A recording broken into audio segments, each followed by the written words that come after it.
Akkam jirtu dhaggeeffattoota keenya kabajamoo qophii addaa keenya keessatti kutaa tokkoffaa tarsiimoo Oromiyaa onko qabsoo hidhannoo Oromoo jedhu isiniif dhiyeessuun keenya ni yaadatama. Kutaa lammaffaa qophii keenya akka itti aanutti isiniif dhiyeessina. Nu waliin turaan affeerraa keenya. Abaawoo Waboof kallattii tarsiimoo qabsoo ganamaa. Yeroo hoogganni Abaawoo biyya Eertiraa Asmaraa irraa qabsoo nagaa gochuuf EPRDF waliin wal ta'ee gal qabsoon Oromoo afaan faajjii hamaa keessa seentee turte. Waboon godina kibbaa godina dhiyaa dhiibbaa karaa lamaatu isaan mudate. Tokkoffaa hoogganni Abaawoo akka isaan qabsoo nagaaf dhaabbatanii mootummaatti galan eebbootu ture. Waboon akka galuuf karaa hoogganaa Abaawoo dhiibbaan ture keessaa tokko baajata itti waraanni jiraatee dhiyeessii argatee lolu irraa kutuun doorsisuu ture. Lammaffaan ammoo diinni jalqabuma hoogganni Finfinnee galuu irraa humna waraanaan itti duuluutu ture.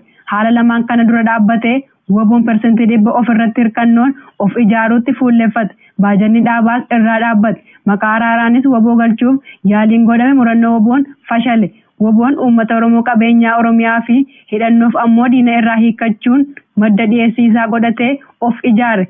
Duula bara 2018 irraa hanga dhuma bara 2019 mootummaan deemsisa injifannoo takkaa yaadame hin beekne argamsiisee gadi of dhaabee humna diina yaaddessu ta'e.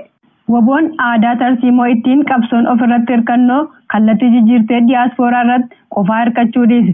Guutummaatti ofirratti hirkannoo kaayyoo godhate. Haala kana irraa amalli qabsoo diyaaspooraa ta'anii hoogganuu barame laaqama hedduu dhalchaa gungummii kaasaa ture.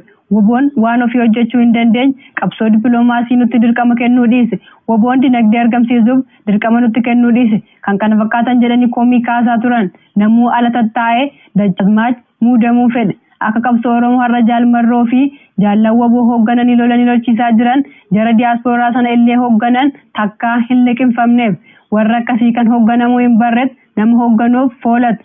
Ammoo jaalmarroon hoggaa dhimmicha irratti gaafatamu deebii quubsaa kenninaan hedduun iyyee bakakkaa buusee miidiyaa jeeqe. Gamnichi Oromoo kan dogoggora qabsoo Oromoo bareechee quba qabu jaalmarroon dhugaa dogoggora karaa shanee gumii Abaawoo duraanii fi dogoggora ayyaan laaltota diyaaspooraa waan dhokse hin qabu.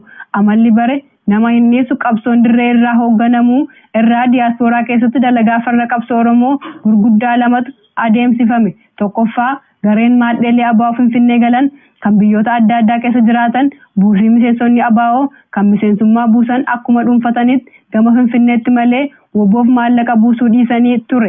Sana bira darbanii hoggaa Oromoonni of ijaaranii gargaarsa Waboof fedhii isaanii wal ijaaranii Waboo gargaaruuf socho'an ammoo akka buusii Waboof addatti godhamu sirrii hin taanee fi buusiin Abaawoo qofaaf godhamu jeequmsa kaasan.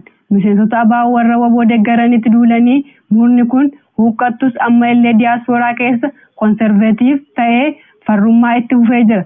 Kan nama gaddisiisuu fi qaanfachiisu ammoo warri kana godhan irra guddeessi isaanii osoo qabsoon hidhannoo isaan barbaaddu gama ilaalaa dhiisanii biyya alaatti godaananii qubatanidha. Jaallan qabsootti cichanii bira hafan kan har'a lubbuun jiran danuudha. Lammaffaa gariin fiinxalleeyyii diyaaspooraa keessaa fi lukeeleen mootummaa ala ta'anii jireenya mataa isaanii jiraachaa qabsoo Oromoo hoogganuu barbaadan olola ofuura darbanii maallaqa walitti guuranii Waboo diyaaspooraa zoonii Horroo Guduruu keessa ijaaruuf tattaafatan. Namicha Faqqadaa Abdiisaa kan jedhamu kan Waboo ganee mootummaa biyyitti gal ergasii kan tika mootummaa keessa hojjetu akka maqaa Waboon Horroo Guduruu keessa socho'u taasisanii olola miidiyaa irratti oofaa turan. Morkataa jaalmarroo akka ta'ettis ololanii maqaa jaalmarroo balleessuutti duulan. Ammoo Waboo diyaaspooraa homaattuu hin baan jaalmarroo fi Waboo godina dhiyaa kan dantaa mataa hin hordofne dhugaa qabuu fi daandii qajeelaa tarsiimaawaa qabatee imala isaa itti fufaa jira. Egaa qabsoo hidhannoo Abaawoo Waboon godhu badii hamaa diinaaf nama saaxilu kana irraa baratuu qaba. Waan eenyullee beekuu qabu isa biyya keessaa irra inni biyya alaa jiru qabsoof bu'aa inni buusu akkaan xiqqaadha. Kunis hawaasicha keessa jiraatee qabsoo godhee lolee waan hin lolchiifneef qabsoo hidhannoo Oromoo keessatti kan qooda murteessaa olaanaa qabu warra jiruu fi jireenya isaanii dhiisanii jaarmiyaa Abaawoo Waboo ijaaranii waliin lolanii lolchiisanii kan wareegama waa hundaa irra darbee lubbuu isaanii tokkitti kaffalan sanadha. Eenyu illee alas ta'e qe'ee keessa biyya jiraatee Waboon of qixxeessuun fafa waan hin taaneef of moggaasuudha. Kanaaf hoogganni olaanaan Abaawoo Waboo jaarmiyaa isaa alaa akka durii keessattuu 80mootaa keessatti ijaarrachuu qaba. Wanti qabsoo nagaa, qabsoo miidiyaa, qabsoo dippiloomaasii jedhamtu hin jirtu. Hundi qabsoo Oromooti. Dirqama hojii dippiloomaasii, hojii miidiyaa yookaan beeksisaa, hojii dinagdeef kan kana fakkaatan kan kennu hoggana wabooti. Innis warra haqaan hojjetanii fi kan iccitii hojiin gufattuu eeganiif kennama malee abbaa fedhetti hin kennamu.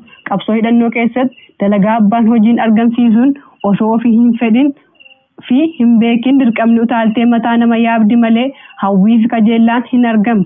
Kanaaf qabsoo hidhannoo waboon gaggeessaa jiru keessatti balbala yookaan hula aangoo yookaan qabsoo dippiloomaasii nagaa ijaarsaa dinagdeef beeksisaa ofii tolfachuun fafa. Kabajaa warra dirree lolaatti wareegamanii fi wareegamaaf of kennanii ibidda keessa jiranii dhabuudha. Sun ammoo eessattuu nama hin baastu. Xumura karaan tokkichi rakkoo bittaa fi saamisaa lagaa Oromoo irraa hundeen buqqisee gatu qabsoo warraaq sirnaa kan qabsoo hidhannoon durfamuuti. Akkuma gulantaan sochii waboo jabaa ta'een ammoo akka tumsa qabsoo hidhannoo ta'utti ijaaramaa fi qindoomina waboon fincila uummataa dhoosanii wal faana qindeeffataa oofuun ni danda'ama.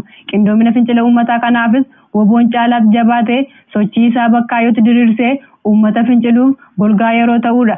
Fincilli uummataas fincila qeerroo ta'e akka qaama qabsoo hidhannootti ilaalama malee addatti hin ilaalamu. Egaan dhaggeeffattoota keenya kabajamoo qophii addaa tarsiima Oromiyaa unka qabsoo hidhannoo Oromoo jedhu raayyaa Walloo Oromoon barraa'ee heeraan gameessaan dhiyaate kutaa lamatti qoonnee isiniif dhiyeessaa ture kan hangammaa ture.